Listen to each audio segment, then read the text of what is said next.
Welcome to the NFL Pregame Report. Yo, what is up? It's me, Key, and we're back in the building with another NFL Pregame Report. And I'm your hostess with the mostest today. We'll have some more people drop in, but I got my guy TJ. He's here. TJ, what's going on today? Just looking forward to some good football. How about you? Same. So I ain't got to go nowhere today. I don't know where you at, but it's freezing right now. So yeah, we should be a good. It should be a good first round. Well, 1:00 games, and then also we got the game of the week with the Eagles and the Ravens, which we're gonna get into today. We're gonna get into everything today, but first, Thanksgiving games. We can go over. Lord Jesus, those Thanksgiving games was interesting. We did have some teams that could have won but didn't. But let's go over. First off, how was your Thanksgiving? It was good. Spent it with family. Had a lot of food. Can't complain. How about you? Same. Didn't really do too much. Just had a few over. And as of today, I don't have any more Thanksgiving food, so that was a good thing. So we are done with Thanksgiving. No more leftovers. Just got some pie left, but other than that, my son demolished the food. So, going back to Thursday's game. So we did have 3 on the slate. As soon as I find them. So we had the 1:00 game, and Cool just bursted his way in. What's going on, Cool? Chilling. Carry on, Miss Key. You got it. Carry on. How was your Thanksgiving and your holiday? It was good. I ate. Back got bigger. All right. What's up, TJ? How's it going, man?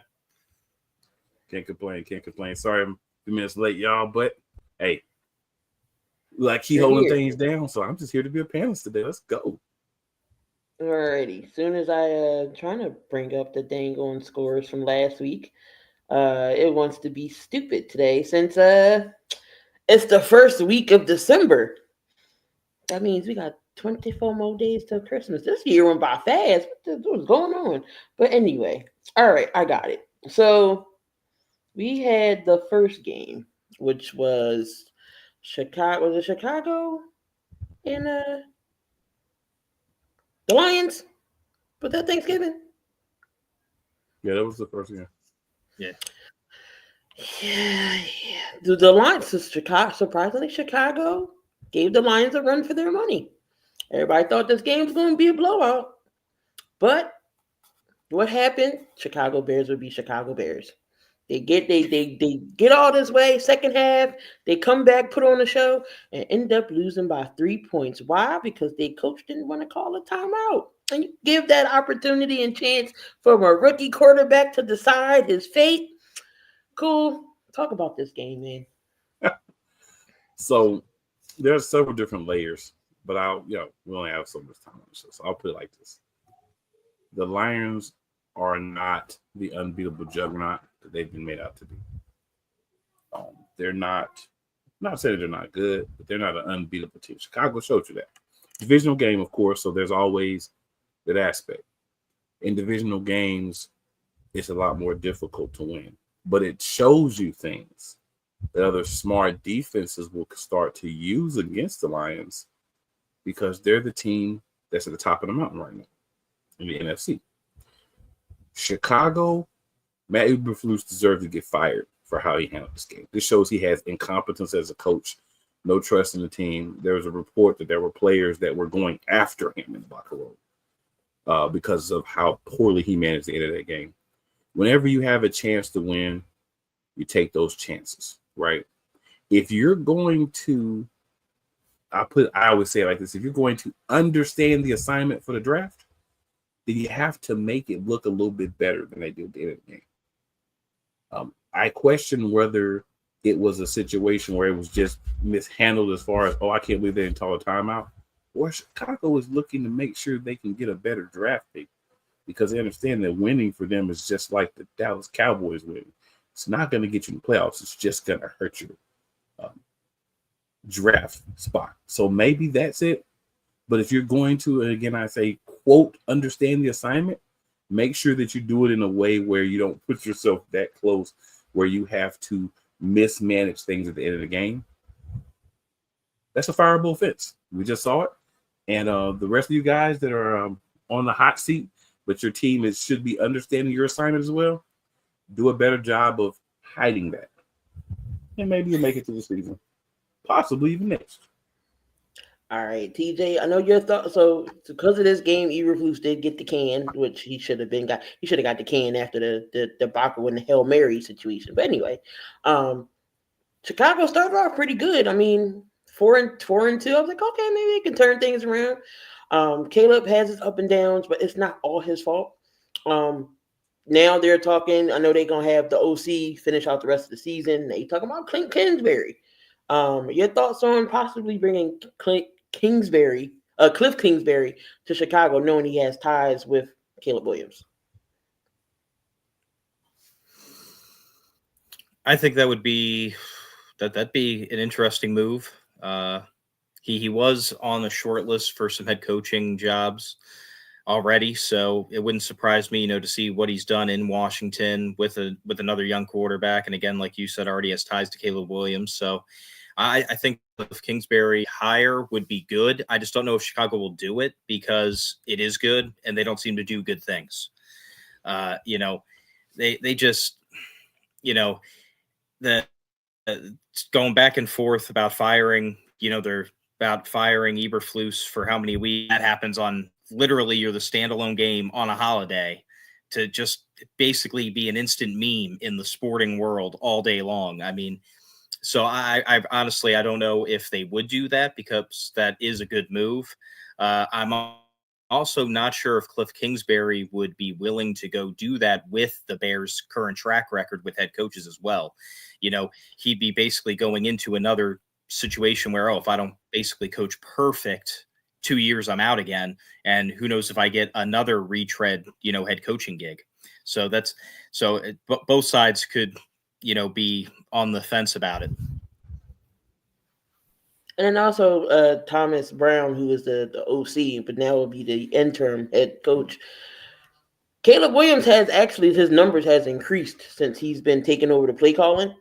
Since Shane Waldron got fired as well as the OC, so maybe the Bears could. I get Cliff got ties to Caleb, but if his numbers are improving since Thomas Brown took over the play calling, it would make sense to probably keep him there.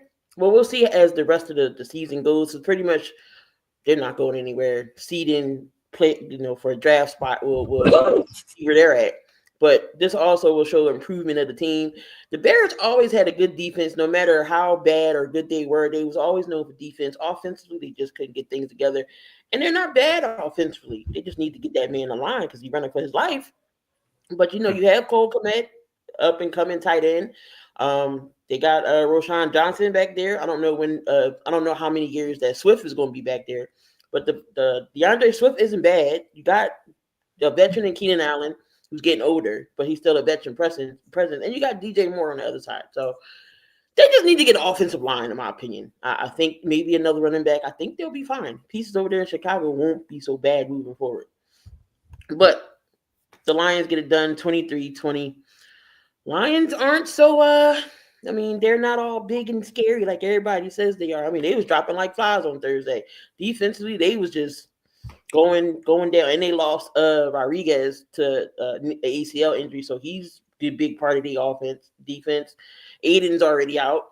Anzalone's is hurt, so they're beat up on the defensive ends. But I'm not scared of no Lions. I don't know about you, Cool, but I'm not scared of no Lions. All right, we got the Dallas Cowboys and the New York Giants. The battle of the toilet bowl, because both have their Giants are on a third string quarterback, which is Drew Lock, and then we got Cooper Rush for the Cowboys. But the Cowboys get the job done. Two games in a row for them. They're not number one seed no more. Number one pick anymore. That goes to the Giants. So the Giants now hold the number one draft pick at the NFL. The Cowboys get the job done 27-20. I told people this game is going to be closer than what everybody thought. They thought it was going to be a blowout. No. Drew Lock couldn't do nothing. he couldn't do anything. On the other hand, Cooper Rush, this game was about the same competitively, if you want to think about it. But TJ, your thoughts on this game? I'll start with you first. I thought it was a good game overall. Definitely kept intrigue up, but ultimately, I mean, it was really hard to stay interested in it because neither team's really going anywhere. The only thing that the Cowboys are really accomplishing now is, I understand mathematically they're still in the playoffs and everything, but I mean, let's be honest, you're just messing up your draft position at this point. Even if you go on a big run, then you're going to get into the playoffs and you're going up against a team that you can't stop because your defense is already at best suspect, and your offense, you're kind of running like, probably high teens, low 20s is the expectation on a good day, so they're just messing up their draft position. But, the Giants, they tried, but they just keep proving time and time again that they need a lot of work this offseason because there's so many glaring holes, for the Giants that it's, and it doesn't help that, they also gave away or let their best player walk over this previous offseason and go to a division rival on top of it. So you kind of double whammied yourself there. So they're just in a state of disarray. But overall, it wasn't a completely one-sided affair. It was a pretty good game, and it was something to watch on TV while my food digested. Cool. Hold on, wait. Before Cool goes, we gotta bring in everybody's favorite masshole, Beantown breakdown. We got Bobby in the building. Come Bobby, on, man. Come be picking my teeth from eating a breakfast sandwich. What's going on, Bobby? Cool. Your thoughts on this NFC lease game here?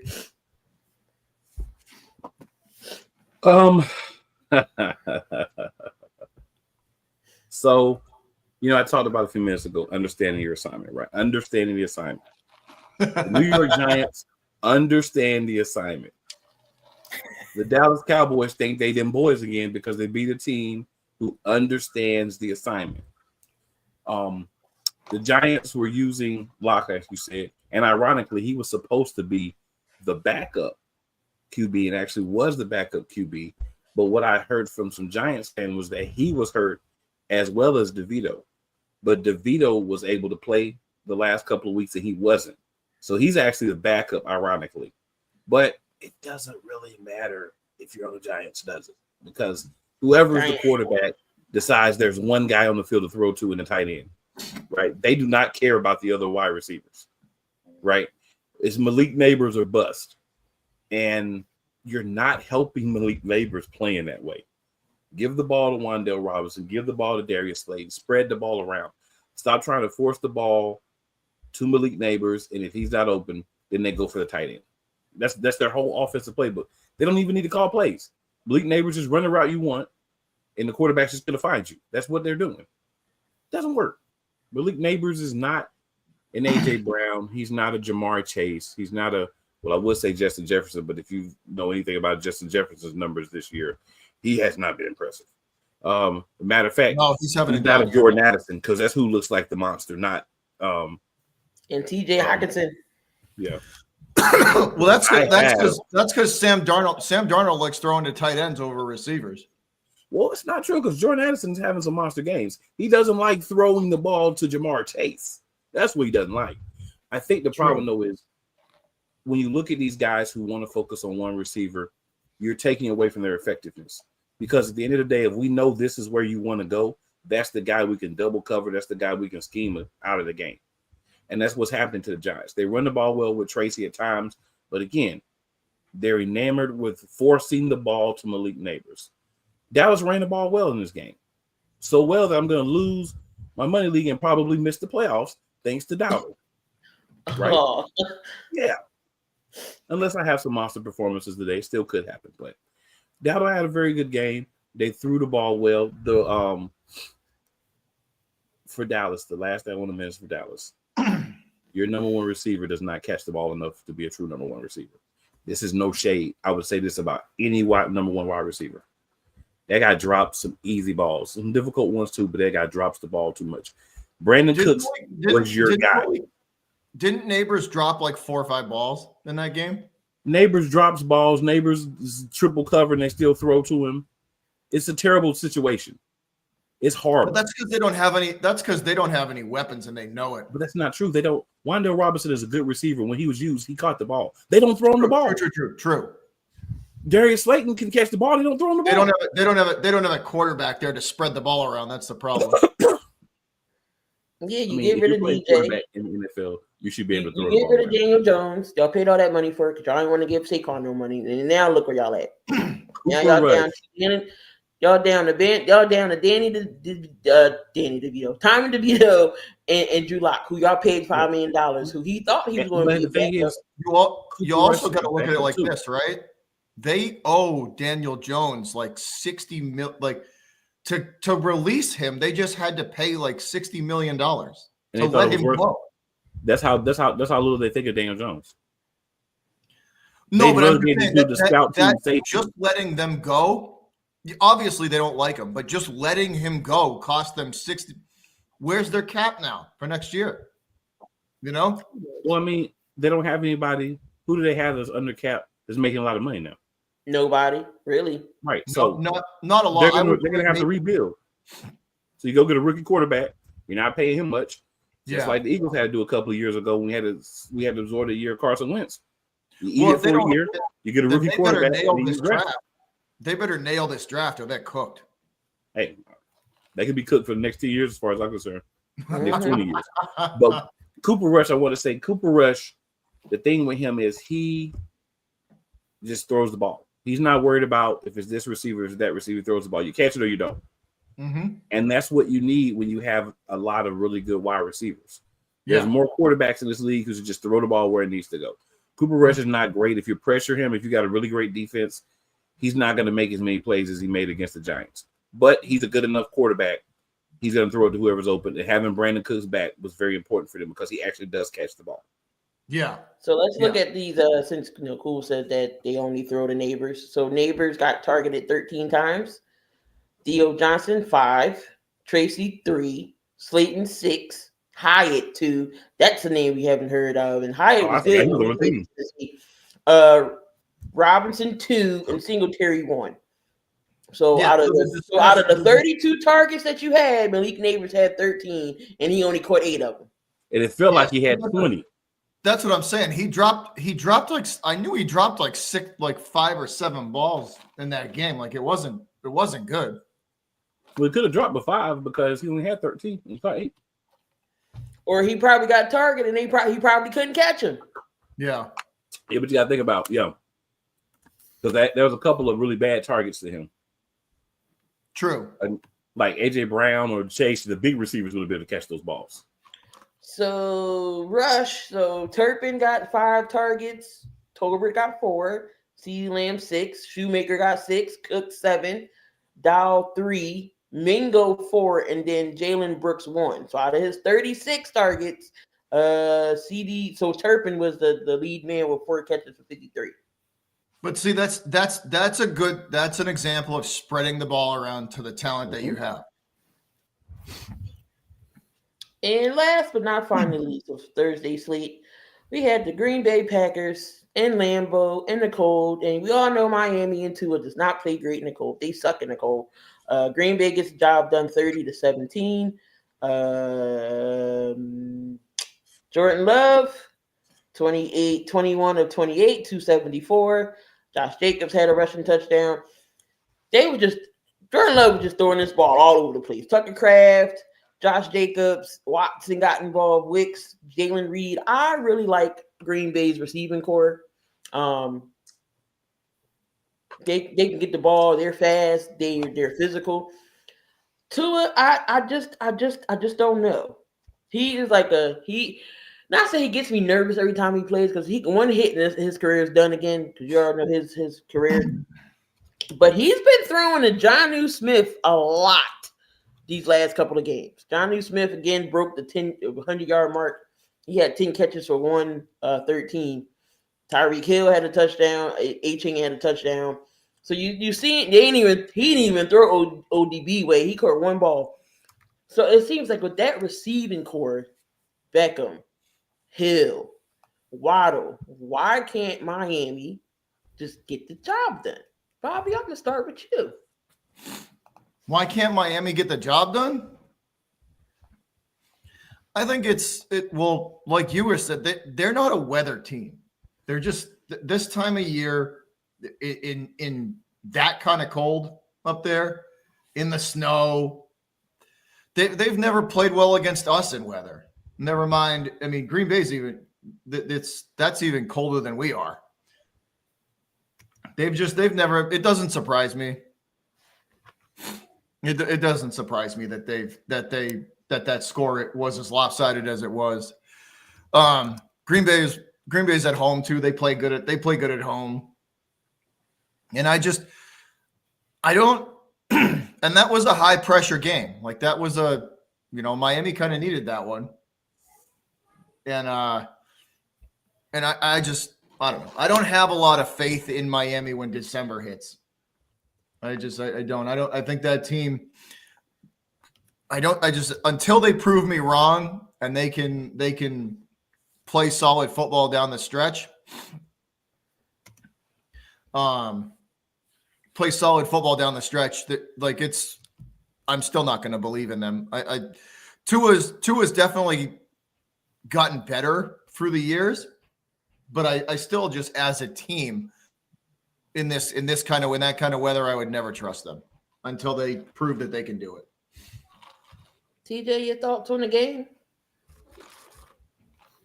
I was hoping it was going to be, the showcase game of the day because it was the most intriguing matchup. But unfortunately, it was exactly what people were, saying all week long about it.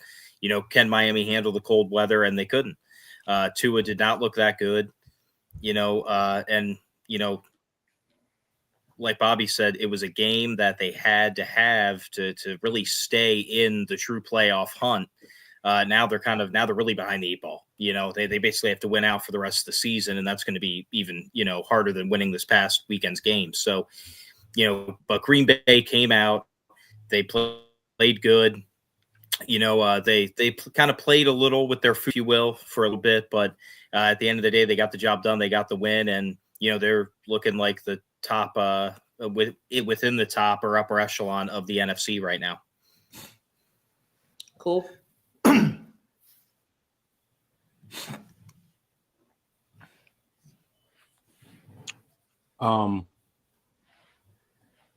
Sorry, I spaced out. What was the question? What's your thoughts on the game? Oh, the last game. But yeah, the Miami. What thoughts on the Miami and Green Bay? Okay, I didn't know if we had moved on. My bad, y'all. So interesting game. I feel like I don't know. It's hard to say. Like, it feels like even with Tua back, something's just not clicking with Miami. Mm-hmm. Maybe it's the amount of games he missed. They just get like in the games since he's been back, he puts up good stats, right? If you fantasy wise, you got Tua, you're like cool, he's putting up good yards. But it's just like one or two plays it doesn't make. My other thing is in watching the game, he was trying to run the ball. I'm like, dude, what are you doing? Like, go down. Like, even if you're about to get sacked, dude, go down. You have like the frailest cranium in the world. Just go down. Of anybody that's not like a kid or toddler. So just go down. And they run the ball pretty good, but they just don't seem to be able to either make that extra play or stop the other team. You know what they remind me? I'll tell you exactly what they remind me of. They remind me of the Miami Hurricanes. The only difference is Miami's quarterback is not the problem. The rest of the defense is totally their problem. But it's like you can almost make the play. You can stay in the games most of the time and not lose bad, but you just can't get over the hump. As far as Green Bay goes, hey, you take get right games and you move on. Like, nothing super spectacular, but solid enough. Got some big plays on the ground. You did enough. You got the win. You still got to go back and reevaluate and try to figure out how you're going to beat teams like the Vikings and the Lions with what you did in that game. And their defense is going to offer a lot more. The defense is going to be a lot more ready to play you. They're not going to be so allowable to you getting yards and plausible and flexible for you. They're going to be difficult. And Green Bay can beat the bad teams, right? Green Bay is another one of those teams we talk about. They do a really good job of beating the teams that you feel like they should beat based on record and how they play and things like that. Their problem is when they play the better teams. They haven't beat any of the really good teams that they've played so far this year, but they've beat all of the bad teams that they played this year. So you got all these metrics, like one was thrown in the chat about old teams and how they play against other good teams or teams with good records. And does that really matter if you can't beat the other teams? You got to find a way to beat the teams with the good records as well as the teams with the bad records. That's how you're going to be successful. So Green Bay is doing what they are supposed to do. But when they play the teams that they maybe shouldn't beat, they're not doing so well. But they were served Miami on a platter, and they handled business. They had 5 sacks against Tua in that defense. So Green Bay is a tough place to play, especially in this time of year. Yeah, and Miami don't play good in the cold. They don't win in the cold anyway. So, the other problem too is like you were saying, good teams beat the teams that they should beat. And you watch Miami a lot, and they'll go into games and they'll, like you were saying, good teams take care of business and handle and get wins when they're supposed to get wins. They beat teams that they're supposed to beat, and they the games that are going to be close are close. They're that's a good teams go in and take care of business. Fraudulent teams go in there and lose to teams that they have no business losing to. I mean, I understand getting caught on any given on an any given Sunday type of situation, and you get whacked maybe once a year by a team that you just didn't see coming. But for the most part, good and great teams handle business. Then we had the Black Friday game. There was the division matchup between Kansas City Chiefs and the Oakland Raiders, and oh my God, KC gets bailed out yet again. Raiders had every opportunity, kick a field goal and win this game. But KC somehow finds a way to win again, 19-17, on a last-minute debacle that you had Aiden O'Connell play maybe one of the best games he had as a Raider so far, for the center to hike the ball when he wasn't ready. Turnover. And then that's the way the game was. Patrick Mahomes' face, saw it all. He was upset. He was pouty. Looked like he lost his best friend. And then when that happened, his face turned around. He did. I'll give O'Connell this though. He did admit that it was on him though, because he signaled for the snap and then wasn't. In the post game, he admitted it was on him.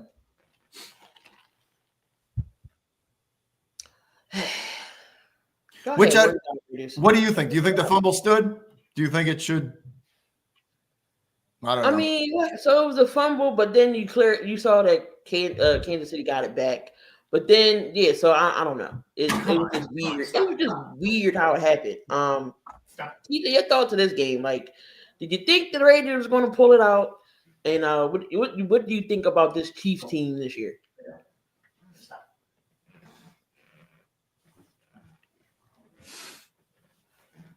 Diesel being an asshole. TJ stuck in the multiverse. TJ, I'm about to say you stuck. There you go. Man, it's exactly like we said. Just right at the end, something was going to happen, and Kansas City was going to get the win somehow, some way. Eventually, though, luck does run out, and I don't see them getting away with this kind of stuff in the playoffs. They go up they'll lose to the Bills again if they keep doing what they're doing, put it that way. I am not all, to be honest with you, this Christmas, I am not that concerned like I was about 2 months ago about facing the Chiefs on Christmas Day. The Steelers realistically could beat them. That being said, I don't really think they can go win the Super Bowl either. So, but the Raiders, man, they just miss field goal. It's you could see the pain on Pierce's face on the sideline, he was just like, what else? Like, are you kidding me? I felt bad for the guy. I really did. But I don't know what happened at the end of that game. You had one official saying offside, the other one saying false start. Then they come up with an illegal shift, so the fumble counts. And it was just like, I thought that was going to basically just back up a field goal attempt. The clock was already stopped. So people arguing the 10-second runoff, if the clock is stopped, the 10-second runoff does not happen. They don't have to use the timeout to stop that. It's stopped. Then they would have still had that timeout, a chance to get a little bit closer, maybe with a quick play. Who knows? But at the end of the day, they once again they lucked out. That's all you can really say about it. You forgot about the CNE though. You know what the CNE is? The Chiefs nut hugging effect. We got Coach Dante in the building. Coach, what's going on, man? What's good, y'all? How y'all doing this morning? We're just going over the Black Friday game. Your thoughts on the Raiders and the Chiefs? I'm not gonna say like if you're a great team, you just find a way to win games, and that's what the Chiefs do. Yes, do they win them close? Yes. Do people like it when they win them close? When they win them close? No. But like I say again, as myself, I say, and just know how a great team. Chiefs are great. Yes, they were vulnerable this year. They're vulnerable. They could be beat. They could be had. We seen that same team last year. That Chiefs team didn't look great in the regular season, but how they do, they won and they made it count in the playoffs when it mattered the most. Did the Bills beat them in the regular season last year? The Bills been beating them the last 4 years in the regular season, but what happens in the playoffs? You just got to prove to beat them in the playoffs. Like I say, regular season, hey, you can. They vulnerable in the regular season, but in the playoffs, that's what's gonna count. That's what's gonna count. Can you beat them when it matters? And proven time and time again. But again, I just believe it comes to execution. Teams just don't execute. I mean, you look at the Broncos and you say they got bailed out, but again, if the special teams block some goddamn body and don't let the field goal get blocked, then maybe the Broncos do beat them.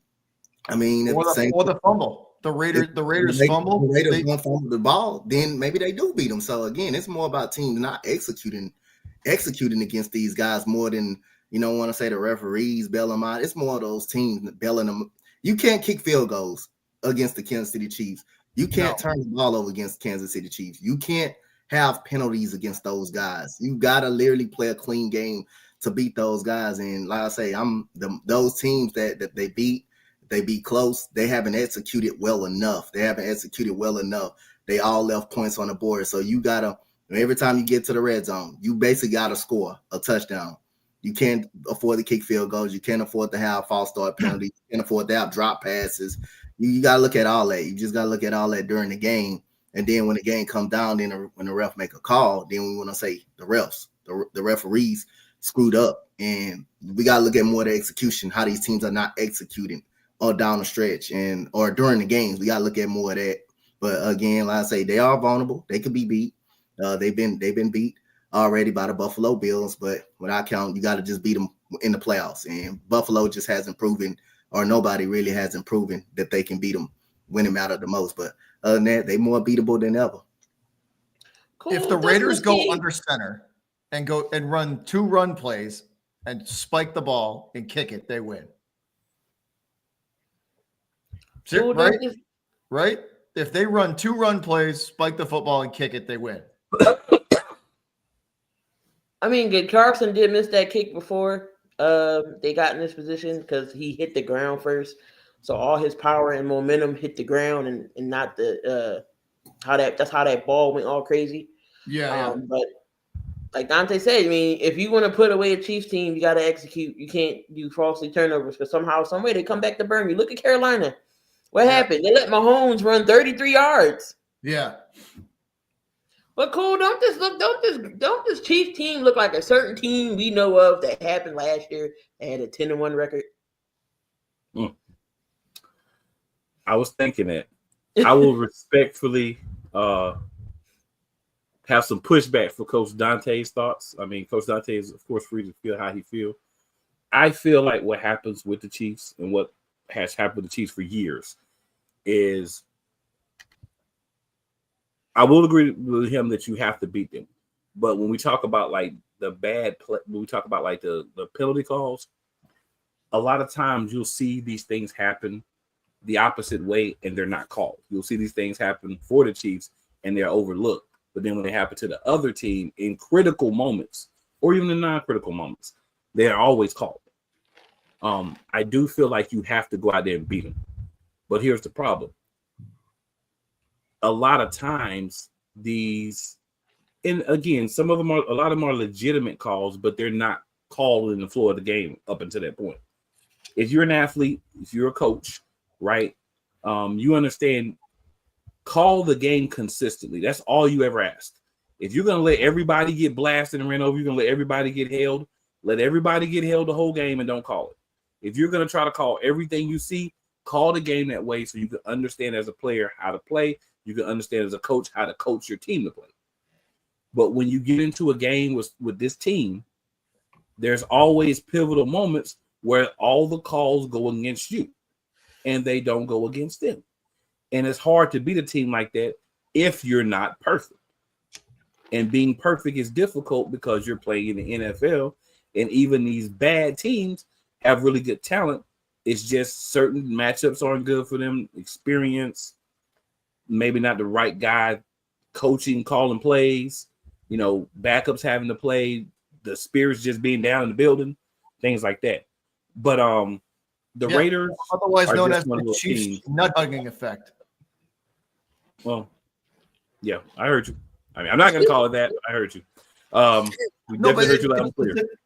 Cool, right? The Patriots for years. The Patriots for what? Years had that. Just seemed like they got all the calls towards like the. I know Tom it Brady as a Patriot fan. Patriots. TJ, how many times did we play in the heyday, the rivalry? Right? There were calls that were questionable in our game. What you call them? The cheat-yachts? The Cheatriots. Yeah. Cheatriots, yeah. And the thing is, like, when you look at it, but so Raiders, I get where Cole's coming from, because the Patriots had that for years. They did. They seemed like they got all the calls. They got it all. Now you get to suffer with the rest of us, so I'm happy for that. No, but like what I'm saying is I get what you're saying though, because I've lived it. Like I've lived like the Pats got calls like that, got the close calls for years, and now guess what? Now they're not getting anything. Yeah. There's another thing to that I'm gonna say, but when you look at it's the difference between the Pats and Chiefs, because the Patriots were actually whooping everybody's ass, no matter who it was. A lot of these games were not close games when they were beating them. Some of them was. Don't get me wrong. But the Patriots were beating people, so the calls that the referees made wasn't even probably they were making a difference, but it didn't affect on how the game was going when the Patriots was kicking everybody out. This is a big difference because it's close in every game the Chiefs play. It's basically close. It's a close game every game. That's the difference right there. Everything matters. Yeah, true. And then like the Raiders, Coach even said they're probably the worst team in the NFL, right? Coach even knows that because you don't have solid quarterback play. You got rid of your best receiver, right? A lot of turmoil. The players don't want to play sometimes. They look like they came out to play against the Chiefs, but it's just a lot of turmoil within the team. So you expect these type of things. You expect a guy to just plant his foot in the ground and mess up the field goal, mismanage the clock, not run the proper plays, get a big play block, all those type of things. You just expect that when things are going bad for you, they're going bad. And for the Raiders, things are going really bad. Yeah. 100%. All right, so those are your Thursday and your Black Friday games. Cool, my bad. Cool, let the Raiders out there who say they don't have a solid quarterback play. They don't have no quarterback play. Let's just put it like that. But he was decent. He was decent that game though. He was decent that game. We all know he's not no damn starting quarterback. We all really know they're gonna drop the quarterback. Cool, let him out the hook. Cool, I'm watching you now. Cool, let him out. I was trying to give a little bit of a break. Doesn't AOC look like Derek Carr? He does. It's funny. He does look like Derek Carr. He does. He does. Now that you say that, slowly transforming into him. All right, y'all. That's what the Raiders do to you. Week 13. We're already on week 13. Has y'all y'all has y'all choices changed for offensive and defensive rookie of the year? Cool, I'm gonna start with you. Defensive rookie of the year is a little trickier. There's a couple of options out there, but I'm going with my guy. I'm going with Quinyon Mitchell off the rip for defensive rookie of the year. I hate that name, but I know he likes it. But I'm just gonna call him Quinyon Mitchell. I hate Quinyon Mitchell. I cannot stand it. But everybody else wants to use it, so not gonna hate on everybody else. I'm just not gonna use it. To me, it's just like the brotherly shove. I don't like either one of them. Offensive rookie of the year. So early in the year, I felt like it was Jaden Daniels, right? I think that was most people's. He's going to be the offensive rookie of the year. Now, some of the other quarterbacks are starting to slide up, into that conversation, right? Bo Nix is playing surprisingly well. You took that. Yeah, dude. He's had if you look at his stats, he's had a sneaky good year.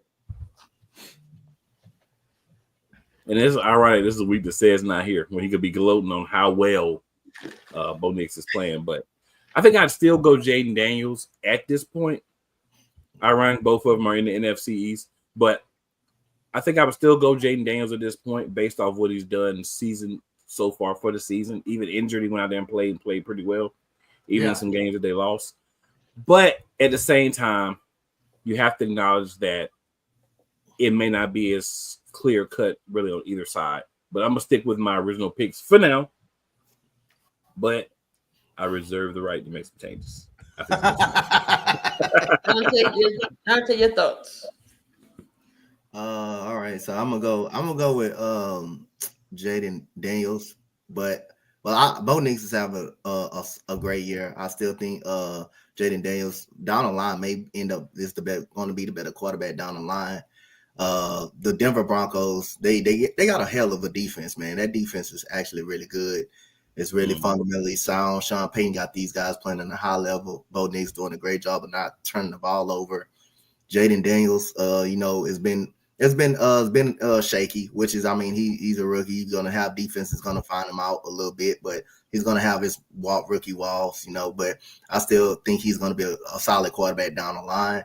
I say he can win offensive rookie of the year, or you can go with Marvin Harrison Jr. Marvin Harrison Jr. has played every bit of the number one receiver in that we projected him to be. So out of them two, but I'm gonna take Jaden Daniels for rookie of the year offense, and Quinyon Mitchell is over there doing his thing over there. Or another dark horse before he got hurt, Brian Thomas Jr. for the Jaguars. Even though they're he's been impressive for the Jacksonville Jaguars. But go with Quinyon Mitchell over there, and Jared Verse. Jared Verse had a great season from Minnesota as well. Yep. You mean the Rams? Yeah, for the Rams, Jared. Because he put Mulatto on his butt straight up. I was like, oh my God. I got to see. I went to that Rams and Patriot game, and I got to see him. He's good. That Verse kid is good, real good. Well, Bobby, you get your thoughts then, since you put your 2 cents in on Verse.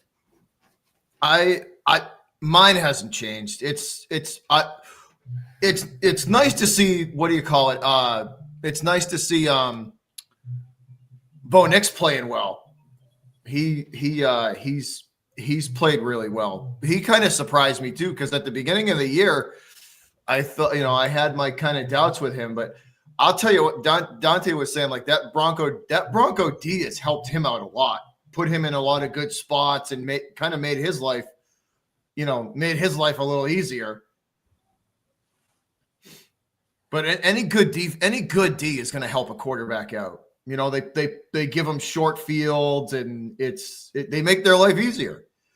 But Bo Nix, like once again, Dante was saying, like he's been a lot more responsible with the football, not trying to force stuff. He just kind of takes what the D gives him, and that's. As a rookie, that's all you can really ask for out of a rookie, is to be responsible with the ball and not, don't force stuff that's not there. Just take what the D gives you. And that's what Bo Nix has been doing. And the Broncos have been playing really well. And it took Sean Payton a little while to kind of get that ship going in the right direction. But they do look like if the trend continues, that team in a couple of seasons could make a good amount of noise. But my picks from offensive and defensive haven't changed. Nope. But it is nice to see Jaden Daniels get a little bit of competition and you know, in that department, to see some other guys kind of play really well. DJ, who you got? Yeah, I'd still go with Jaden Daniels as well. But like it's already been touched upon, you know, Bo Nix has definitely, you know, closed the gap. It's going to be fun to see that go down the last couple weeks of the season. And for defensive, still Beanie Bishop. I got to be a homer because I watch him every week. So, you know, I see firsthand, you know, what we do. And, you know, he always gives up stuff like everybody does, especially younger guys. But you see just as many, if not more, pros than cons. So, you know, for a rookie still getting his feet wet and stuff in the NFL, that's a great sign. So I'd still be I'm still going to stick to my guns too, and Jaden Daniels for offense and Bishop for defense. Okay. Bishop is a ball hawk too. That's what I like about him. He's always hunting. I love it. That's what I'm saying. Like I do like that about him though. He's not afraid to be he's not afraid to make, you know, to be aggressive, which I mean it's a good and bad thing, but I do like it about him. All right, so we're going to go into these highlight games here. We got the Cardinals going up against 9-2 Minnesota, which I keep forgetting that they're 9-2, which is crazy. Cool, your thoughts on this game? Cardinals versus the Vikings. Who you got? I'm going to have to say Vikings because I feel like the amount of weapons that they have is way more. But at the same time, we've seen Sam Darnold kind of come back down to earth, right? Started out like really, really good. Like, oh, Sam Darnold was playing like the best of his career. I mean, he still is because he didn't play really well any other time. So he still is playing better, but the level of play is definitely going down. You're not involving your number one wide receiver anywhere near the amount of time that you should. You know, I don't believe in like a specific amount of times or specific amount of times you could look or percentage to a certain receiver, but you can't tell me that Justin Jefferson all of a sudden this year just can't beat anybody down the field. Like you got to start looking for Justin Jefferson because he's so dynamic, right? And yeah, I get using Addison sometimes makes a lot of sense. Hawkinson makes sense. You got a good running back, run the ball, you catch out the backfield, you know, but you got to get your guy going, right? The team just plays different when the big dog is barking, right? That's the Eagles, that's them, that's the Bengals, you know, even the Cowboys and their false number one, in my opinion. You got to learn how to catch better. He runs the routes and everything, but the catch has got to be better. But any team that you feel has like a number one, the Falcons with Drake London, any of those guys, right? When that number one guy, 49ers with Deebo Samuel, can go on and on. But any team that has that true number one receiver, when he's going, that team just has a little bit of extra swag, a little extra pizzazz. So you got to kind of get that moving. You need him for that. You got to run the ball. The Minnesota's defense has been, you know, pretty good this year. They've had some unfortunate things happen. I think it's derailed their momentum a little bit. You know, we go back to their their Thursday night game where Darnold basically got grabbed by the face mask and slung to the ground. The defensive player even expected the call. He even ran off the field like, oh my gosh, and they didn't even call it. So there's been some calls where it's like, wow. That's one of the reasons, but I think they're not as hot as they were early in the season. And then when you look at Arizona, you have to admit they're winning their division, right? It's crazy to say that, right? I mean, there's a lot of people tied together over there, but they're in a divisional race. And we've had Call of Duty out for like a couple of weeks now. So has Kyler Murray decided that I'm gonna just drink my sippy cup and have my fruit snacks on the sideline between plays, and I'm gonna go out there and play, and not worry about Call of Duty. Maybe he's starting to cross that threshold of, hey, I need to go out here and help these guys win and not worry about the foolishness. The Got Marvin Harrison Jr., big addition. Already has some talent. You get him going, you can pull an upset here. But I mean, I would logically say that Minnesota would be the team that you have to watch out for and a team that you expect to win this game. Close game, they could lose it, but I would go Minnesota just based on the dearth of offensive weapons that they have. Coach, who you got? I got Minnesota in the close game. I think they got more weapons at the receiver position, plus CJ Hawkinson. Sam Darnold can limit his turnovers and make good decisions. They should be fine. The Cardinals, I think it's going to be a close game, like the way Kyler Murray has been playing. But the key, if the Cardinals want to win, you got to get James Conner involved. When he's running the ball well, the Cardinals, that opens up everything, for the Arizona Cardinals. And, James Conner's had a hell of a year, man. He's a very underrated running back that nobody really talks about that much. So when he is running the ball well, it opens up everything for the Cardinals. So I'm going to go with the Vikings in a close game, but this could be a game that the Cardinals can very much get an upset in, but I'm going to take the Vikings real close. TJ? Yeah, I'm going to go with the Vikings as well. It'll probably be a pretty close game. It really just all depends on which Cardinals team shows up, because some weeks they're hot and other weeks they look like a 3 or 4 win team. So I got to go with the Vikings just because clearly they're the most consistent. They might not always do it the best. Sam Darnold, as noted, he's kind of fallen off a little bit from his crazy start, but at the end of the day, they're still getting wins. So I'm going to go with them to keep the train going. And Bobby? I'm going to go with Minnesota as well. I do think that'll be a halfway decent game, though. I think Cool touched on it. Like, they're starting to kind of figure some stuff out late in the season and play a little bit better.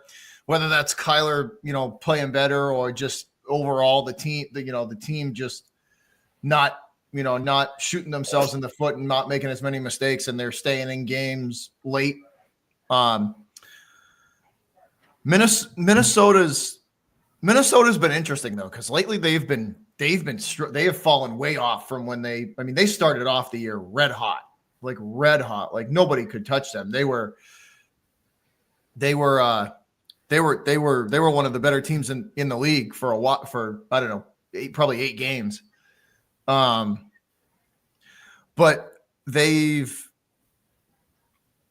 I don't know whether it's them being figured out, or it's just they kind of fell back into what we all kind of expected them to be. They were maybe overplaying themselves. And I will say, like, Cole was talking about, like, the false number 1 there in Dallas with CeeDee Lamb, and I think I think it's you haven't seen. I don't know if it's one guy, but just the offense in general to me has fallen off for them. Whether it's people seeing film on them and just kind of figuring them out and being able to slow them down a little bit, from where, or it's them getting Jefferson involved. I couldn't tell you, but it seems like that offense has kind of at certain times slowed to come to a screeching halt. But that being said, I'm still going to go with Minnesota. I think it's going to be a much better game, and I could see this within a 3 to 7 point game. I think it's going to be a halfway decent game. I think Arizona's going to give them a run for their money. I'm going to take Minnesota here. James Conner did get an extension, so he used to say, show me the money. I'm going to show you these running yards. It might be closer than people think. I don't think it's going to be necessarily a blowout, because we don't know which Kyler Murray's coming to play.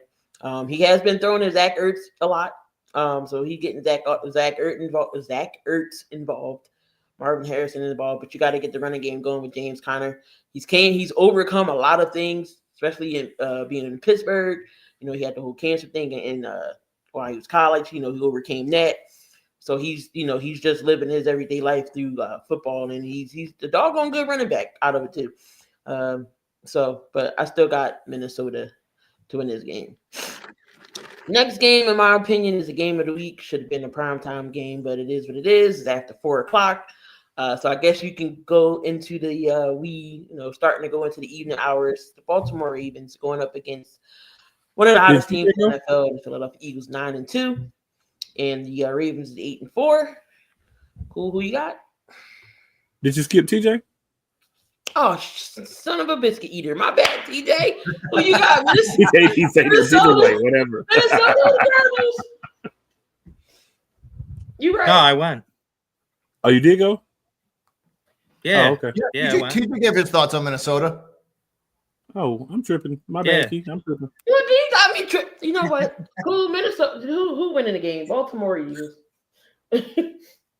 Y'all know who I'm picking. Stop playing with me. Y'all know I'm not picking against the Philadelphia Eagles, but I will say this. This is the game I have marked since the schedule came out. It's probably our hardest game of the season. Obviously outside of divisional games, because you never want to guarantee you're gonna win all your divisional games. But the problem that we have here is this Baltimore Ravens organization. The way that they're going to play football is they're going to run the ball. They're going to run the ball with King Henry. They're going to run the ball with Lamar Jackson. If you come up and start to try to overplay the run, Lamar Jackson's going to fake the run, stop, and he's going to launch the ball down the field. And there's going to be like 4 guys down there, and one of them's going to be open. Right? So you have to find a way to mitigate the difference. The main thing that the Eagles have to do to try to win this game, or to win this game, because I believe we're going to win this game. I believe we're going to win every game. So that's, I'm a real fan. I'm fanatical a little bit. But the thing that they'll have to do is they'll have to always tackle. We've complained. If you watch my Eagles Elite show, you know. Keith's been on there a couple of times. You watch, you know. What I talk about is tackling. This is a game where you got to tackle every play. Because if you play tackle Derrick Henry, that's a touchdown. Or that's a 1st and goal. You play tackle Lamar Jackson, that's a touchdown, right? Like, these guys you have to wrap up. You got to get them down. You got to go low. I'm not trying to hurt, but you got to go thighs, waist thigh area. You got to get them, and you got to get them down. You got to come with force. You got to come with multiple people. They're going to hit you with some of those QB reads. I mean, we've got a mobile quarterback ourselves, but not to the level of Lamar Jackson with running the ball. Right, Jalen Hurts, he runs the ball sometimes, but he's hesitant. He'll get to the line and he'll hesitate, then he'll try to take off. When you see Lamar Jackson come out of that backfield to run the ball, by the time he hits that hole, he's already ready to go. He's not trying to accelerate. He's made his decision. And that's what we got to be prepared for. As I just stated with Jalen Hurts, he's going to have to be decisive. Quick throws, use all the field. You're going to have to tell guys, like, look, man, if you're not open, get open. I'm going to look for you. He's got to not be scared of running the ball. If you got to get out of bounds, get out of bounds. You got to slide. I'm fine with that. But you've got to decide, read, nobody's there. I'm running the ball, right? I don't want to see you sit back there and try to wait for these big plays. If they're there, cool. If you can sneak one in, great. But for the most part, just take what the Baltimore gives you. The defense hasn't been as good as it is in the past, but this defense is not trash. They're still going to come out and give you all that you can get plus a little bit more. So you got to be prepared for it. And then defensively, for us, the only other thing to add, turnovers. We got to try to get turnovers. That is an area that Lamar Jackson is struggling this year, as has Hurts, as has a lot of the quarterbacks. They'll turn the ball over. You can get a fumble on them, you can get a pick. It seems like these mobile quarterbacks, the fumbles are easier to get to the picks. And I think it's because when you're a runner, when you start running the way you have the ball, like you don't start running the ball like a running back. Running back, they get handed the ball, they clamping it, they're doing it. These mobile quarterbacks, they decide between the run and the pass. They kind of got the ball, one hand, you can punch it out. So don't allow them to push the ball out for us, but we try to push that ball out from Lamar Jackson and Derrick Henry if we can. I noticed that they've been using some other backs at times. When those other backs are in, that's when we'll get a break. We don't have to be punished by Derrick Henry because if you allow him to get going, we've known the stories for years. You want to stop Derrick Henry, you got to stop him before he gets the momentum going. You got to hit him low and stop him. So Got to tackle him. Got to slow him down. Got to cover. And you got to really cover. So we can't be having these guys in the game. I'm not going to call you names, but we can't be having these guys in the game that can't cover. If you can't cover, you can stay on the sideline of this game. Coach? I'm going Eagles, of course. I'm going with the Ravens. Ravens at home. Running game is tough, along with Lamar Jackson and Derrick Henry. Have to count for both of them. Like I say, the key is if you can just run the football, that's just how you can win like that. Derrick Henry is tough to get down. Zay Flowers has been good, and Rashad Bateman has been very underrated good this year. He's been healthy pretty much for them. Mark Andrews, they got some weapons. Zay Flowers, they got weapons on the outside. But I believe that for the Ravens to win, the key is control time of possession. Keep that Eagles offense off the football field. If you can do that, I feel good about them doing that. But as for the Eagles, it's all about tackling. You have to tackle. You cannot allow. The worst thing you want Derrick Henry to do is get in your secondary. If he gets in your secondary, it's over with. You cannot allow that man to get into the secondary. You got to get him before he gets to that secondary. You don't want your DBs at that point, to have to come up and make a tackle every play because Derrick Henry is a big time running back. And if you do get in the position you got to make a tackle, you got to make that first tackle. You cannot wait till that. You cannot miss the first tackle and then try to let him get into the secondary and have hope for other guys to make a tackle. So it's all about, I think the defensive line got to win the trenches for the Eagles, for them to basically get pressure on Lamar Jackson. You want to turn Lamar Jackson into a passer if you're the Eagles. You want to make him beat you throwing the ball. You want to stop the running game. You want to stack the box because they're going to really run the ball. That's what they want to start off doing. But other than that, if they can control time of possession, and they can run the ball, that's going to open up the whole offense. That's going to leave a lot of one-on-one coverage. It's going to leave a lot of one-on-one coverage. Honestly, the Eagles do got the DBs to play it. They do got it to play it. But again, like I say, the Baltimore receiving core has definitely improved this year. But other than that, I got the Ravens in a close game. This game can go either way, actually. Both teams have a similar style. Both teams do like to run the ball. Both teams do got wide receivers. And whichever team controls time of possession, control the clock, keep the other off the field, that's the team that's going to win the game. And also forcing turnovers. I think that's going to be the key for both of these teams. TJ. I'm going to go with the Eagles, of course, because I hate the Ravens. And my thought process is super easy for them. It is get pressure. If the Eagles defensively can get pressure, get early, quick contact on Henry, get constant pressure on Jackson, they should feast on the day because Jackson gets rattled. I don't want to say easily, but he gets rattled.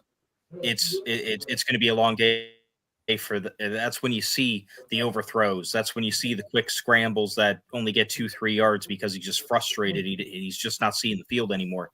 If you can get him flustered and get some quick hands on Henry, make sure he doesn't get any momentum building in his direction, Eagles can win this game, and they can even win it in a lower scoring game, even though the Ravens have all these weapons on offense. Bobby?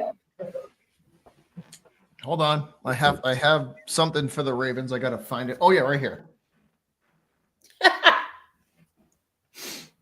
I am going with the Eagles. Hey, stop trying to scratch me in the face.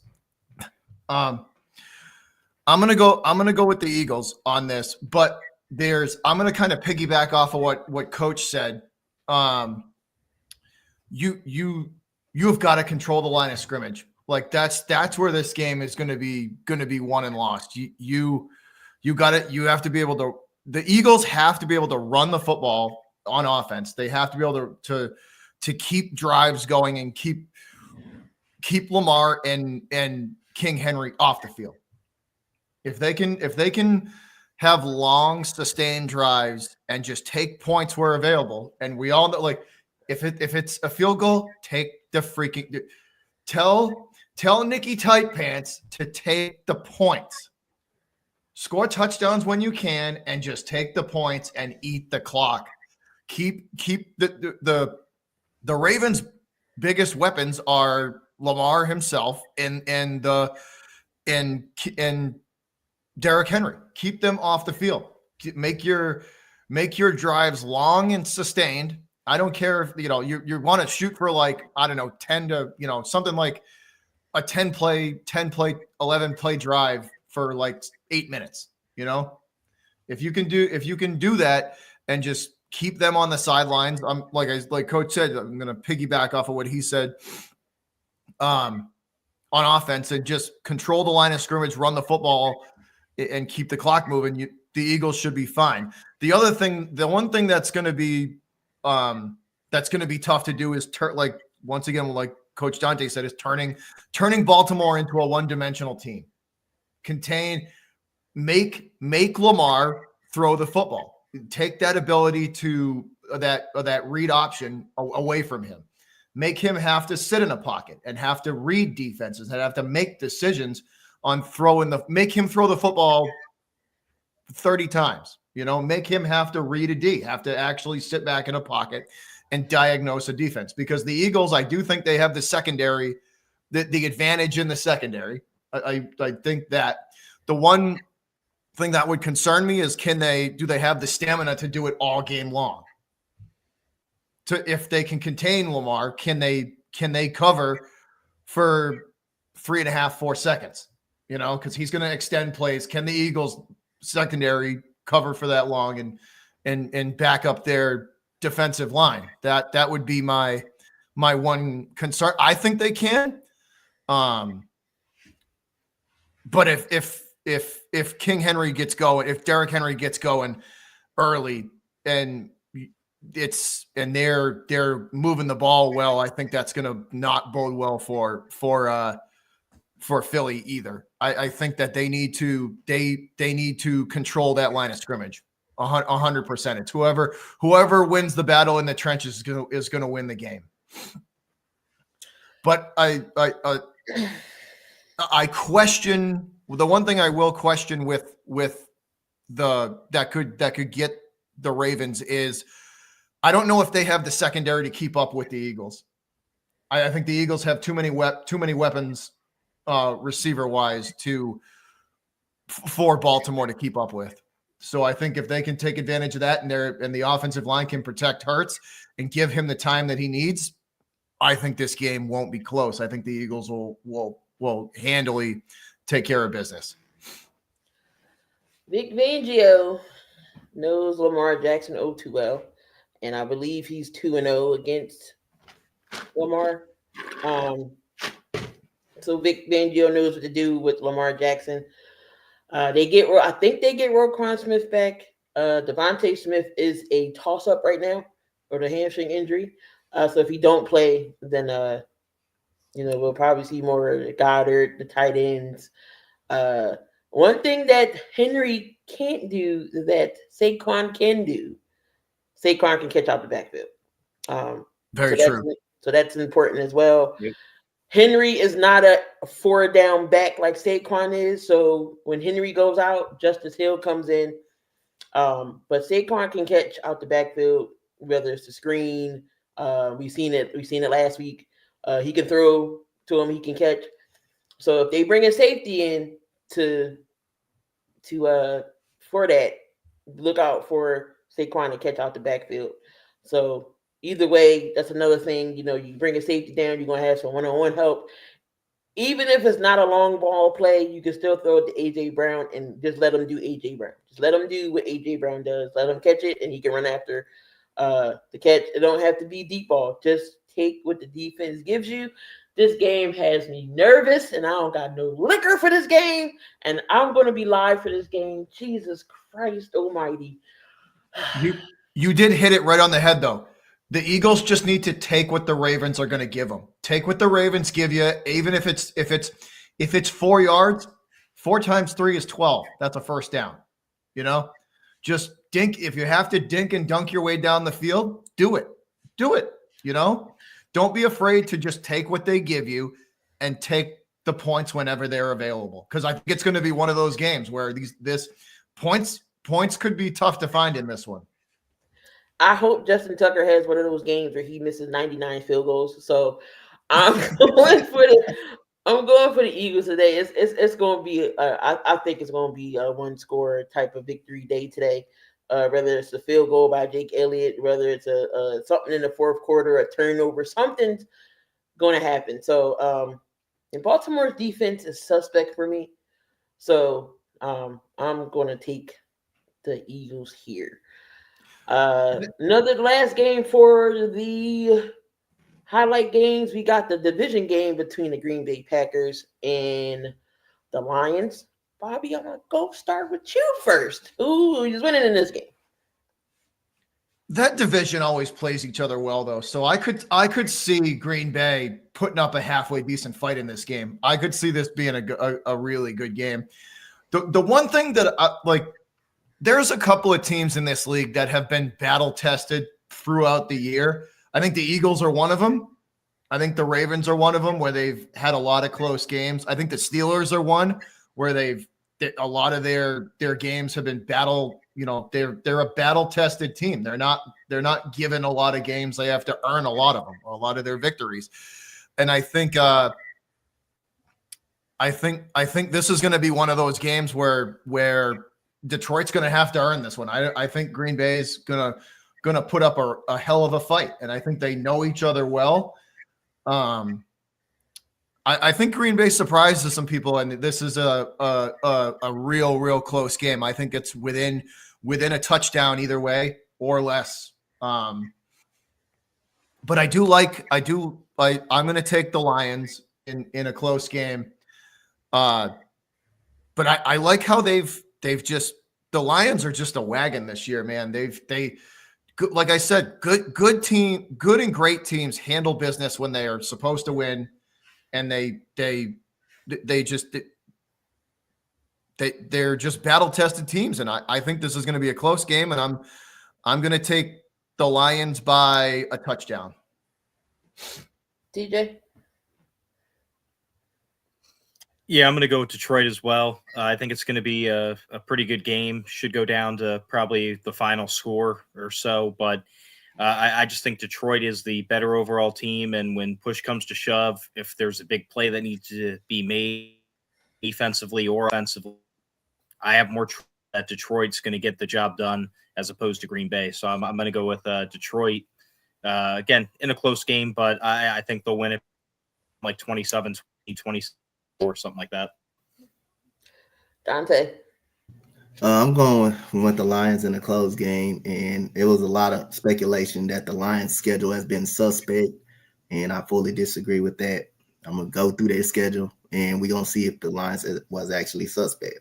Well, opening day, they're making their schedule look suspect because they're that good. Yeah, that's how good they've been beating everybody. But you go with the Rams, it's opening day. Anybody can be tough on NFL first day of Sunday. 100%. Rams are playing some good football too, so that's a win. You can give them that's a quality win. Tampa Bay not playing so good right now, but that's at the beginning of the season. Tampa Bay started off 3-1, like me and Cool was talking about when we talk about the surprise teams in the league. That's a quality win right there. The Cardinals the Cardinals are winning their division right now. Yep. That's a quality win. That's a quality win in Arizona. That's a quality win. Yep. Seahawks. Guess the Seahawks was undefeated when they played them, right? Seahawks was undefeated. They were. Yep. Guess who beat the Seahawks? In Detroit. And guess what? That's also started a that started a 3-game losing streak right there for Seattle before they got back on par after that loss right there. We got the Cowboys. They suck. They still suck. They suck. Right there. The Vikings. Guess who's the Vikings' first loss? Detroit. Minnesota. Yeah. The first loss right there. You have the Titans. They suck, even though they beat the Texans. But they still suck. You got the Packers. Guess what it was in? Green Bay. It was in Green Bay. That's a quality victory. My Houston Texans, quality victory in Houston, especially when we had the lead. And Jared Goff had by far his worst game of the season at that point, but they still found a way to win that game. That's a quality. The Jaguars suck. You got the Colts in Indianapolis, a trap game. They're not over 500, but that's a trap game. That's a trap game right there. Chicago, the game that Matt Eberflus gave up right there. So that by me telling this schedule, they have some quality wins. They have some quality wins that you can go out for. Like It just depends on when you play the squads. When you play the squad at the rate you play them at, in the week you play them at. But most of these teams they beat, they played them when they were winning. They played them when they were winning. They played them when they were hot, and they still find a way to manage to beat them. That's for anybody that want to say the Lions have that did not have a very good schedule. I mean, you can't control who you play on your schedule, but it's when you play them. It's when you actually go against them. And the Lions played against some damn good quality teams and beat a lot of them this year. So you going Lions? Yeah, I'm going Lions. I think it's gonna be close though. I think it's gonna be close. Cool.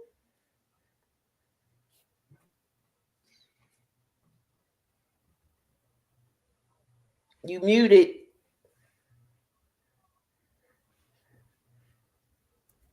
That would definitely help. I'm torn in this one. I guess I'll go Lions, because if you look at everything, the Lions, should win the game, right? They should win the game. The thing about being at the top, it's a lot of pressure, and they do have injuries. Keith, you talked about them earlier in the show. They do have guys that are injured, so that could, start to come back to haunt you. Because once you start getting injuries, you don't have the same rotation, especially when it's defensively. Because a lot of teams in this league can score. A lot of teams can't play defense very well, but they can score. So I'll go Lions. But there's an opportunity. If memory serves me correct, I think they had 6 injuries in that Thanksgiving game.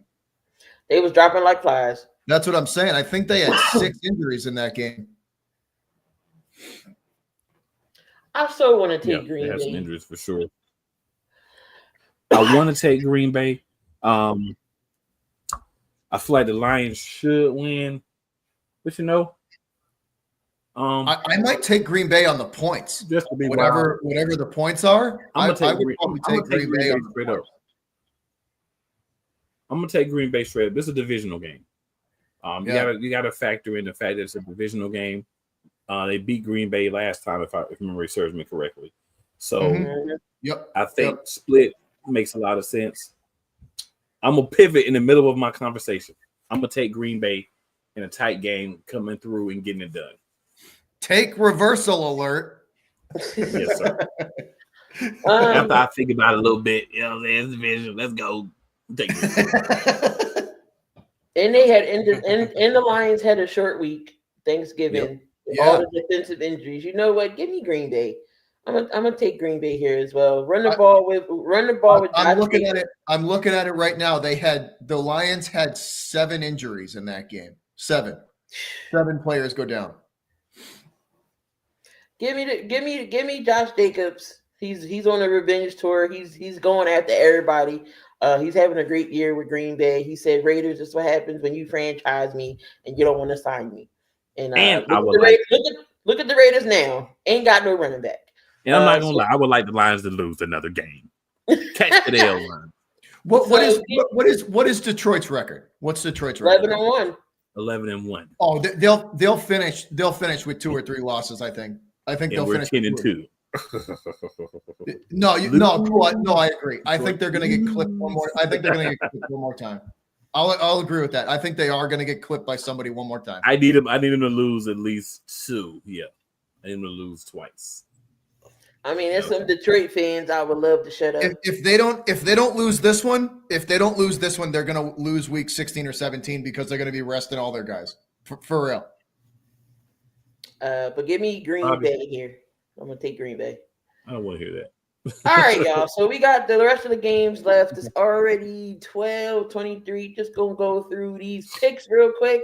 We got the Colts and Patriots, who, God help me, I will be doing a 1:00 game. Jesus Christ.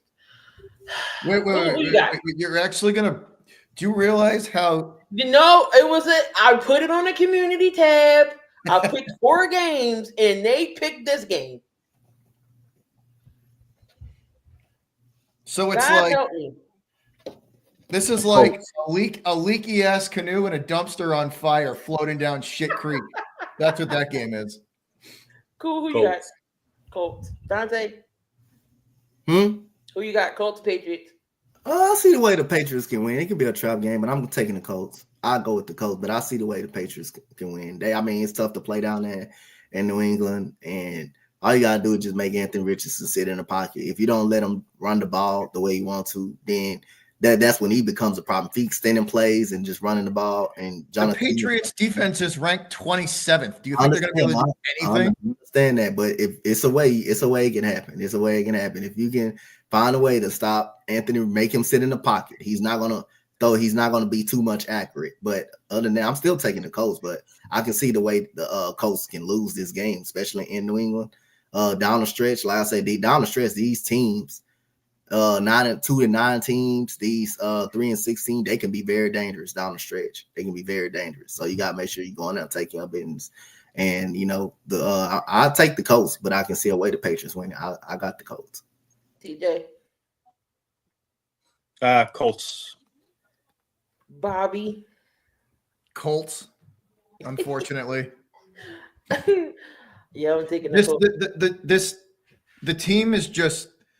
They can't protect. We cannot protect the quarterback. Drake is that the whole offense. And if the offensive line is in its right now, because of the injuries, the offensive line is in its ninth different rotation on the year. Because of the injuries last game, they're on their 9th different rotation of the year. There's no consistency that they're the Colts are going to win this game by 3 to 10 points. I don't see a way the Patriots can win unless they completely and utterly shut down the Colts offense. And I don't have that kind of faith in the Patriot defense to do that with the standing that they're in right now. That's my one. I don't have enough faith in the Patriot defense to be able to slow the Colts down enough to keep them in it. That's why I'm saying what I'm saying. I think the Pats D is going to be their demise in this game. Oh, and the Packers Lions game is a Thursday night game, so they do get some rest in between. Steelers and the Bengals. Cool, who you got? Steelers. Coach? I got to upset Bengals at home. I think, like I say, division game. Always the toughest game. I mean, Joe Burrow, Jamar Chase, they still could be a problem against the Steelers. Steelers can come out and win this game. They definitely could, but division game, your division in games is always tough. It's always going to be tough. I got the Bengals at home in an upset. TJ. All right, breaking news. Coach hates the state of PA, apparently. Steelers. I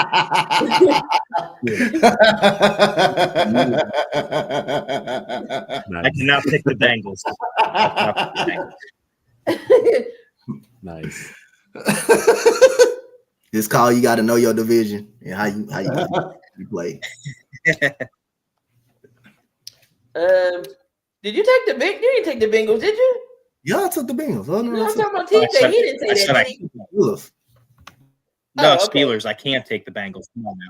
Yeah, I was about to say, wait a minute now. Bobby. I gotta take the Steelers. I'm gonna take the Steelers in a close one. I don't know. Something about the Bengals just tells me that they're kind of a fraudulent team this year. And I think the Steelers know how to stick around and how to keep themselves in games that they shouldn't be in. I think they've got a knack for doing that. Not just this year, any year. But I think the Steelers hang around enough to get it done. And I think once again, this is going to be a game of in the trenches. Whoever wins the line of scrimmage is going to win the game. And I think the Steelers have a better shot of winning on the defensive line than the Bengals do with their offensive line. That's where I think the advantage is going to come from. I think TJ's going to have a big day today. I think you're going to see a lot of him. And I'm taking the Steelers. Better. Let's see. So the Bengals have lost 4 in a row. I don't think they'll go 5. This is a toss up. I still think this team is even matched. Give me the Bengals. They can't lose 5. Yes, they can. give me the Bengals. Yes, they can, and yes, they will. All right, we got. Did that game? Okay, Chargers and the Falcons. Chargers. Dante. Falcons. Oh. TJ. Falcons. Bobby. Falcons. What? Everybody taking the Falcons? Don't give me the Chargers. I don't know what Kirk Cousins is going to show up today. And that defense has been way worse than it should be all season. Pieces of crap. Wait, whose defense? The Falcons. And Chargers don't got Dobbins. That's why I'm picking the Chargers. Chargers don't got Dobbins today, too. Who they back up? They got Gus Edwards. They got like 30 running backs over there. Oh, yeah, you're right. Yeah, I'm still taking the Chargers. And they still got the rookie. Yeah, who's the Blake Corum kids running the ball for them, right? No, Blake Corum is the Rams. Rams, right? All right, the Rams. Excuse me. Yeah, Rams. Yeah. Yeah. Falcons still have Robinson and Algier. Yep. Yes. Yep. Yeah. I still like the Chargers' chances in this game. Again, I don't know what Kirk Cousins is going to do, and I'm not picking the Falcons no more. I'm just not doing it. Who's home in that game? Don't stop nobody. Who's home in that game? Atlanta. I'm definitely sticking with the Falcons. Yep. By the way, that stadium is beautiful. By the way, that stadium is very nice. They're like the Panthers. They don't really have home field advantage. Seahawks and the Jets. I'm going to go Seahawks here. Cool. Anybody but the Jags. Seahawks. Dante. I'm going to go with the Seahawks. Could be a trap game, though. Playing in New York, that turf, it could be a trap game, but I'm taking MetLife. Ooh, I didn't think about that, but I'm still going Seahawks. TJ? Jaguars are going to lose to the Seahawks. No, it's the Jets. Jets. They're Jets. Jets going to lose to the Seahawks, too. Yeah, same thing. Yeah, they're going to lose too. Yes, just in the season. Bobby? Fuck the Jets. Give me the Seahawks. Oh, take the Seahawks. We got the Texans and the Jags. Oh, hell no. We got the Houston's winning this. They got to redeem themselves. Texans. I'm going with my Texans. I don't feel good about the game, though. I'm going with the Texans. I don't feel good about it. DJ? Texans rebound. Bobby? Definitely. Texans on a big rebound. 100%. Yep. All right, we did that game. We got the Commanders going up against Mayo guy and Will Levis. Cool. Commanders. Dante? I'm taking the Commanders, but I said they were frauds, and they proved me right last weekend when I said they were frauds. But I'll take the Commanders. I believe Will Levis he not having two games like that in a row where he finally act like he's a damn NFL quarterback. He not having 2 games in a row. We're talking it's the Titans and Commanders, right? Yep. TJ? Commanders. They got to win. Come on. Bobby? Titans, because the Commanders are frauds. Oh, we got a lone wolf here. Okay. I 100% agree with Dante. The team, Jaden Daniels is a weapon in himself, but the team overall, no bueno. All right, so Bobby went Titans here. All right, we got an NFC South matchup. We got the Bucks and the Panthers, and I'm of course going to take Tampa Bay. I can't say oh it's the Panthers because the Panthers been playing some teams kind of close, but I'm going to take Tampa here. Cool. You said this one was Tampa and Carolina. Tampa and Carolina. And the Panthers are home. I mean, it don't mean nothing, but I'm just saying.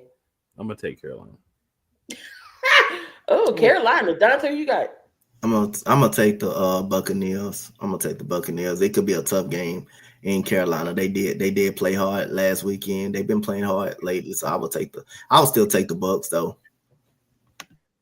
TJ? I'm gonna go with the Buccaneers. Close Bobby? game probably though. Panthers have been playing tough. Carolina has nothing to lose for like the rest of the year. They got nothing to lose. So they might as well just play their ass off. Give me Carolina at home. Go ahead. Give me the Bucks. We got the Rams and the Saints. Rams come off a loss. I think the Saints lost too, if I'm not mistaken. Oh no, the Saints beat the Browns 35-14. Okay.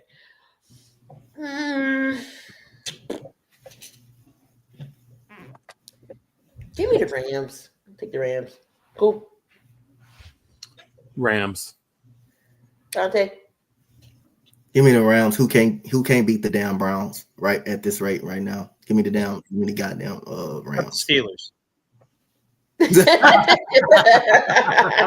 DJ, I was watching the game with my nephew. He's a Steelers fan, and we were not watching any more Steelers games together because we watched 2 and y'all lost both games. So it's all your fault. Thanks, It's man. my fault. Thanks. So it's cool. It's cool. Sorry. TJ, It's not like Tomlin's coaching ability. It's all your fault. I got the Rams. Bobby. Give me the Rams. All right, and we got the game tonight, 8:20 game in Orchard Park. It's been snowing like crazy. They've been paying people $40 an hour to shovel against the 49ers team. They will have Brock Purdy, but he will not have his right-hand man and Trent Williams on the line. Who y'all got? I'm going with Buffalo. Cool. Buffalo. Dante.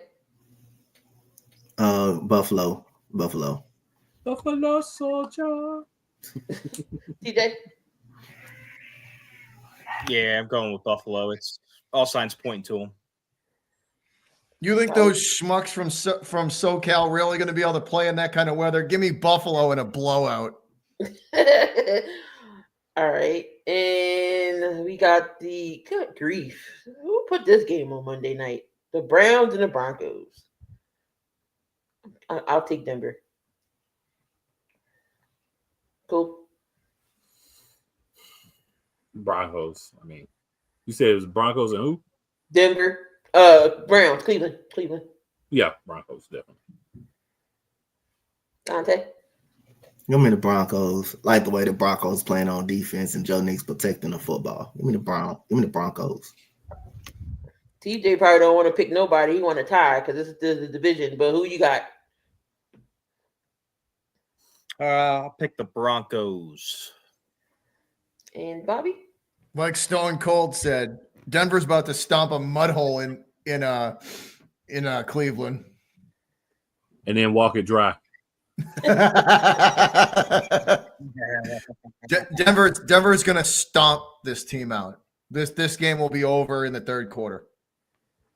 So apparently the tickets for the Bills Niners game have dropped from $213 to $67 on TickPick because of the weather. You know how much snow they have? You know how much snow has fallen in the last 24 hours? Not a lot. It's up to like almost 65 inches. Oh no. Yeah. You gonna catch me out there? It was 40. It was 40 as of last night. As of last night, it was 40 inches, and it's still snowing out. That's why they're having trouble. They're paying people so much because they're having trouble. Dude, it's 4.5 feet of snow. Yeah, last year they paid people $20 an hour. This year is 40. That area, I've been up there. I've been up in that area. That lake effect snow. I've seen 8.5 feet of snow in 24, 48 hours up there. Because they give you snow and food, right? Huh? They give you snow, food, and tickets, right? Yeah. And money. Oh yeah. Yeah. Oh yeah. I'm sure that lake effect snow up there is wild. It's that snow is crazy. It'll snow 2.5 feet, 2.5 feet in 4 hours sometimes. I'm sure you're gonna see some dummy without their shirt on. Yes, sir. Absolutely. It's Buffalo. Come on, they jump through tables for fuck's sake. Of course you're gonna get the table. Bills Mafia is gonna be live in effect. Let's see what San Fran does. They ain't gonna be, they from the West Coast. They don't know what snow is, but Brock Purdy's there. Plus, to the travel lag too, man. They're flying across the country. Oh yeah, they're flying. But they're not playing an early game, so their fans can't complain. You know what I mean? Though they're flying across the country, and they're. Well, they better have been here days ago. They should have been there. They better have been here a couple days ago. I mean, it's up in that region right now. It's you're talking full blown winter. It's 20 degrees. They've been seeing snow for 3 weeks now. It's different up there. I don't think San Fran's going to be able to even function. Never mind play a football game in that kind of weather. Right now, it is 29 in Orchard Park. So by the time the game starts, it's going to be 27.